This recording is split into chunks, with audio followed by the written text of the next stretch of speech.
ಎಲ್ಲರಿಗೂ ನಮಸ್ಕಾರ. ಇವತ್ತು ಒಂದು ರುಚಿಯಾದ ವಡೆ ಮಾಡಿದ್ದೇನೆ. ಮಳೆಗಾಲದಲ್ಲಿ ಹೆಚ್ಚಾಗಿ ಸಿಗುವಂತಹ ಒಂದು ಸೊಪ್ಪಿನ ವಡೆ ನೋಡಿ. ವಡೆ ತುಂಬಾ ಕ್ರಿಸ್ಪಿಯಾಗಿ ತುಂಬಾ ರುಚಿಯಾಗಿ ಆಗ್ತದೆ. ನೀವು ಚಹಾದ ಜೊತೆ ಬೇಕಿದ್ರೂ ಇದನ್ನು ತಿನ್ಬೋದು, ಅಥವಾ ಊಟದ ಜೊತೆ ತಿನ್ನಲಿಕ್ಕೂ ತುಂಬಾ ಚೆನ್ನಾಗಿರ್ತದೆ. ಈಗ ಯಾವುದರ ವಡೆ ಮಾಡಿದ್ದೇನೆ ನೋಡಿ. ಈಗ ಮಳೆಗಾಲದಲ್ಲಿ ಹೆಚ್ಚಾಗಿ ಬೆಳೆಯುವಂಥ ಈ ಚಗಟೆ ಸೊಪ್ಪು, ಇದರದ್ದು ಈಗ ರುಚಿಯಾದ ವಡೆ ಮಾಡುವ. ಈ ಚಗಟೆ ಸೊಪ್ಪಿನ ನಾವು ಪಲ್ಯ ಮಾಡ್ತೇವೆ, ಹಾಗೆ ಖಾರ ದೋಸೆ ಮಾಡ್ತೇವೆ, ಮತ್ತು ಪತ್ರೊಡೆ ಕೂಡ ಮಾಡ್ತೇವೆ. ಹೀಗೆ ವೆರೈಟಿ ಅಡುಗೆಗಳನ್ನು ಇದರಿಂದ ಮಾಡ್ಕೊಳ್ಳಿಕ್ಕೆ ಆಗ್ತದೆ. ಇವತ್ತು ನಾನು ವಡೆ ಮಾಡೋದನ್ನು ತೋರಿಸ್ತೇನೆ.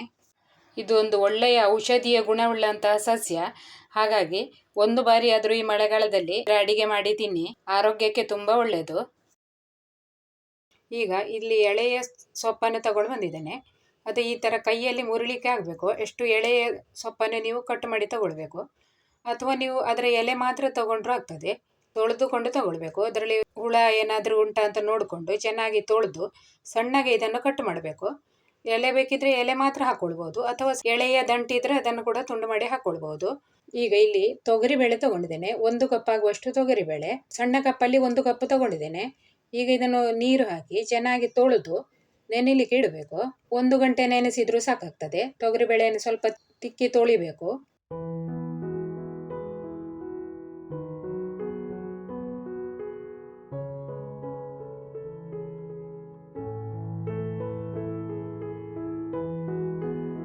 ಈಗ ನಾನು ತೊಳೆದು ತಂದಿದ್ದೇನೆ. ಈಗ ವಾಪಸ್ ಇದಕ್ಕೆ ನೀರು ಹಾಕ್ಕೊಂಡು ಇದನ್ನು ನೆನೆಲಿಕ್ಕೆ ಇಡುವ. ನೆನೆಸ್ಲಿಕ್ಕೆ ಇಟ್ಟು ಅರ್ಧ ಗಂಟೆ ಆಗಿದೆ. ಚೆನ್ನಾಗಿ ತೊಗರಿಬೇಳೆ ನೆನೆದಿದೆ. ಈಗ ಇದನ್ನು ಮಿಕ್ಸಿ ಜಾರಲ್ಲಿ ಹಾಕ್ಕೊಂಡು ರುಬ್ಬಿಕೊಳ್ಬೇಕು.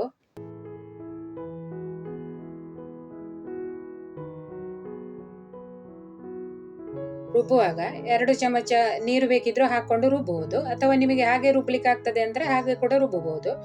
ಈಗ ರುಬ್ಬುವಾಗ ಸ್ವಲ್ಪ ತರಿ ರುಬ್ಬಬೇಕು ನೋಡಿ. ನಾನು ರುಬ್ಬಿ ತಂದಿದ್ದೇನೆ. ಈ ತರ ರುಬ್ಬಬೇಕು, ನಯವಾಗಿ ರುಬ್ಬಬೇಕಾಗಿಲ್ಲ. ಈಗ ಇದನ್ನೊಂದು ಪಾತ್ರೆಯಲ್ಲಿ ತೆಗಿಬೇಕು.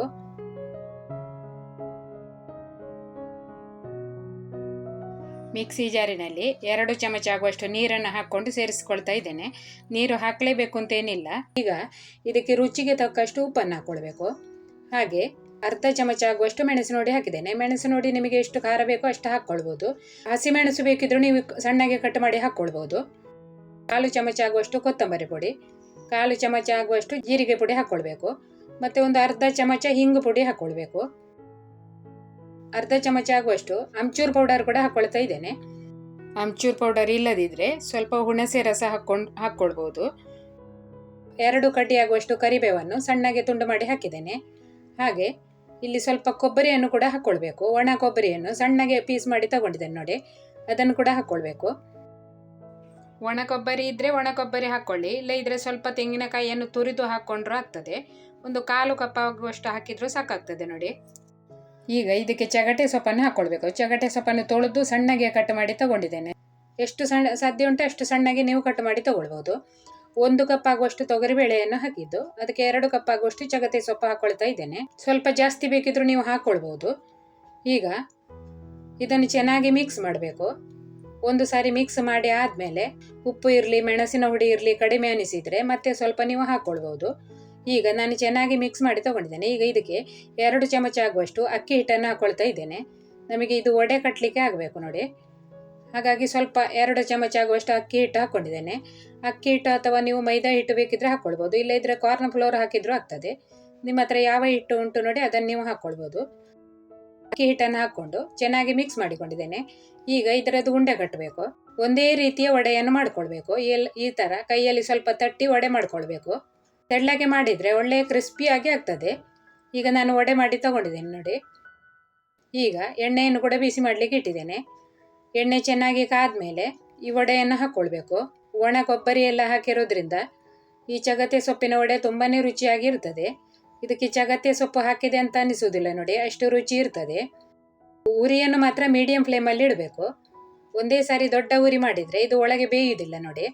ಹಾಗಾಗಿ ಮೀಡಿಯಂ ಉರಿಯಲ್ಲಿಟ್ಟು ಇದನ್ನು ಚೆನ್ನಾಗಿ ಬೇಯಿಸಿಕೊಳ್ಬೇಕು. 2 ನಿಮಿಷ ಬಿಟ್ಟು ಇದನ್ನು ತಿರುಗಿಸಿ ಹಾಕಬೇಕು. ಚೆನ್ನಾಗಿ ಕ್ರಿಸ್ಪಿ ಆದಮೇಲೆ ತೆಗೆದ್ರೆ ಆಯಿತು. ಸ್ವಲ್ಪ ಬ್ರೌನ್ ಕಲರ್ ಬರ್ತದೆ ನೋಡಿ, ಆವಾಗ ಇದು ಕರೆಕ್ಟಾಗಿ ಬೆಂದಿದೆ ಅಂತ ಲೆಕ್ಕ. ಈಗ ನೋಡಿ ಈ ಥರದ ಕಲರ್ ಬಂದಿದೆ. ಈಗ ಇದನ್ನು ನಾನು ತೆಗಿತಾ ಇದ್ದೇನೆ. ಈಗ ರುಚಿಯಾದ ಚಗತೆ ಸೊಪ್ಪಿನ ವಡೆ ರೆಡಿಯಾಗಿದೆ.